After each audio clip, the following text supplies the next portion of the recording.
యూసఫ్గూడలో సింకోటన్ రాము అనే వ్యక్తిని అత్యంత కిరాతకంగా హత్య చేసిన ఘటన జూబ్లీహిల్స్ పోలీస్ స్టేషన్లో కేసు నమోదైంది. అయితే పాత కక్షల మనసులో ఉంచుకొని రాము ఫ్రెండ్స్ ఒక మహిళతో రాముకి ఫోన్ చేయించి రమ్మనటంతో రాము అక్కడికి వెళ్లాడు. అప్పటికే అక్కడ ఉన్నవారు రాముని అతి కిరాతకంగా హత్య చేశారని అంటున్న రాము కుటుంబ సభ్యులతో మరిన్ని వివరాలు మా ప్రతినిధి సుజాత అందిస్తారు.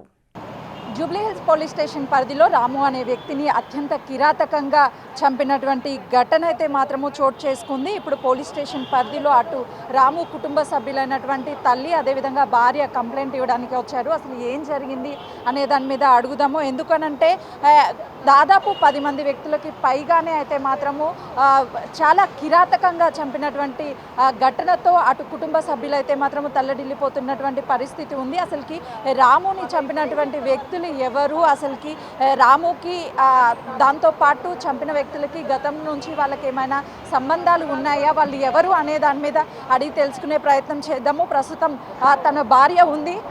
చెప్పండి అమ్మా, ఈ ఘటన ఎప్పుడు జరిగింది? నైట్ జరిగింది. అంటే రాముని చంపిన వ్యక్తులు మీరు ఎప్పుడైనా చూసారా? చూసాం. ఏమవుతారు రాముకి, ఏమవుతారు వాళ్ళు? ఫ్రెండ్స్ అయితే. ఫ్రెండ్సా? ఎందుకు అత్యంత కిరాతకంగా చంపాల్సినటువంటి పని ఏముంది? ఇంకా తెలీదు, నాకేం తెలియదు. ఇప్పుడు మీరు ఏమవుతారు? రాము భార్య.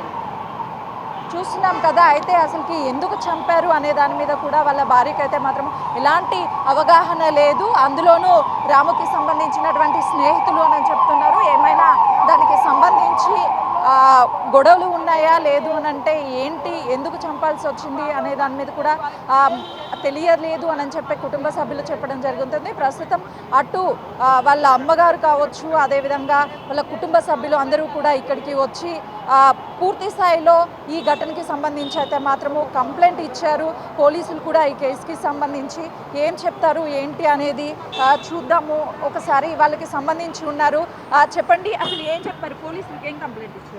ఏం లేదు మేడం, అదే చనిపోయాడు అని చెప్పి కంప్లైంట్ ఇచ్చాము. ఎందుకు అసలు ఎందుకు అంత ఘటన? 2 years బ్యాక్ ఇక వాళ్ళకి వీళ్ళకి గొడవ ఉండే, దాని గురించి పాత కక్షలతో మర్డర్ చేయడం జరిగింది. చూస్తున్నాం కదా. అయితే వాళ్ళ స్నేహితులు ఎవరైతే ఉన్నారో ఆ స్నేహితులే చంపినట్లుగా కూడా చెప్తున్నారు. ఎందుకంటే గతం నుంచి వాళ్ళకి అటు కక్షపూరితంగా అంటే గొడవలు ఉన్నాయి, చిన్న చిన్న గొడవలు. ఆ చిన్న చిన్న గొడవల కారణంగానే చంపారు అని చెప్పేసి వాళ్ళు చెప్తున్నారు. ప్రస్తుతం వాళ్ళ అమ్మగారు ఉన్నారు, అడుగుదాము. చెప్పండి అమ్మాయి, ఎప్పుడు తెలిసింది మీకు ఈ విషయం? రాత్రి 10కి తెలిసింది మేడం, 10కి తెలిసింది. ఇప్పుడు మళ్ళీ ఎలక్షన్ ఉన్నాయి, వస్తా అమ్మ ఆ ల్యాండ్ అమ్ముతా, నాకు కట్టులా కావాలన్నాడు. అంటే నువ్వు సంపాదించి ఇంట్లో ఇస్తా, పిల్ల పెళ్ళికి ఉంది కానీ అన్న ఎందుకు మీ సార్ వాళ్ళని అడుగు, సుధాకర్ రెడ్డి సార్ను వాళ్ళని అడుగు అని చెప్పిన. నేను అట్లా అడగానమ్మా, నేను బీదలకే పుట్టిన, బీదల వాళ్ళ తరపునే చచ్చిపోతా, నేను జనాలకే చచ్చిపోతా అని చెప్పిండు. కొల్లాపూర్ అంతా ఆయన ఈడేళ్ళు చూడండి, అన్నీ అవే చెప్తాను. ఎందుకమ్మా, ఎందుకు చంపారు? అసలుకి గొడవలు ఏమన్నా ఉన్నాయా గతం నుంచి? అయింది. మా కొడుకు డాబా పెట్టిండు ఒక దగ్గర, డాబా పెడితే 50 లక్షల డాబా ఇరగొట్టేసిండు మొత్తం. 150 మందిని పెట్టి ఈడ తీసి కొట్టుకున్నారు. అది కచ్చ.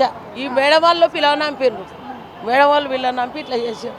చెప్పండి అన్న, అసలుకి ఏం చెప్తారు ఈ మర్డర్ గురించి?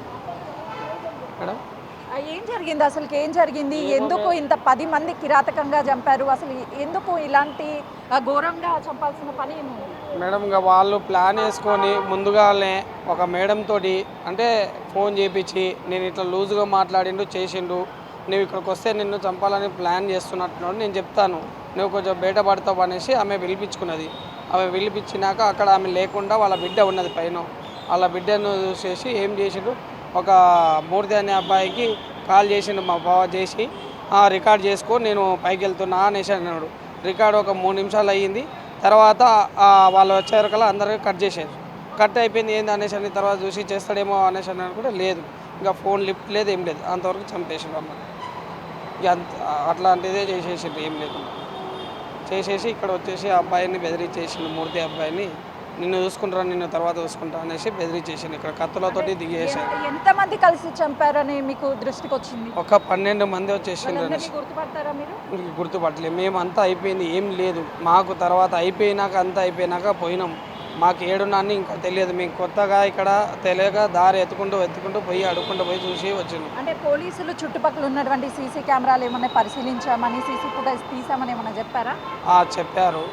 చెప్పారు వాళ్ళ దాంట్లో ఉన్న వాళ్ళని కూడా చెప్పేసాం అట్లా అనేసి. చూస్తున్నాం కదా, రాము అని గత కొన్ని సంవత్సరాల నుంచి అత్యంత సన్నిహితులైనటువంటి 10 మందే కావాలని కుట్రపూరితంగా ఫోన్ చేసి ఒక మహిళ చేత ఇంటికి పిలిపించి తీరా అక్కడికి రాము వెళ్ళంగానే పిలిపించినటువంటి మహిళ కుమార్తె ఉంది. దాదాపు 3 నిమిషాలు కూడా ఫోన్ రికార్డింగ్ పెట్టారు మాకు వినిపించడానికి అక్కడ జరుగుతున్నటువంటి విషయాన్ని అని కుటుంబ సభ్యులు చెప్తున్నారు. ఈ కేసుకి సంబంధించి అటు సీసీ కెమెరాలను కూడా పరిశీలించినంతరం కూడా ఎవరైతే మర్డర్కి పాల్పడ్డారో వాళ్ళందరినీ కూడా అదుపులోకి తీసుకోవడం జరుగుతుంది అని పోలీసులు అయితే మాత్రం మాకు ఒక హామీ ఇవ్వడం జరిగింది అంటూ కుటుంబ సభ్యులు కూడా చెప్పడం జరుగుతుంది. కెమెరామెన్ కృష్ణతో సుజాత, జూబ్లీ హిల్స్ పోలీస్ స్టేషన్.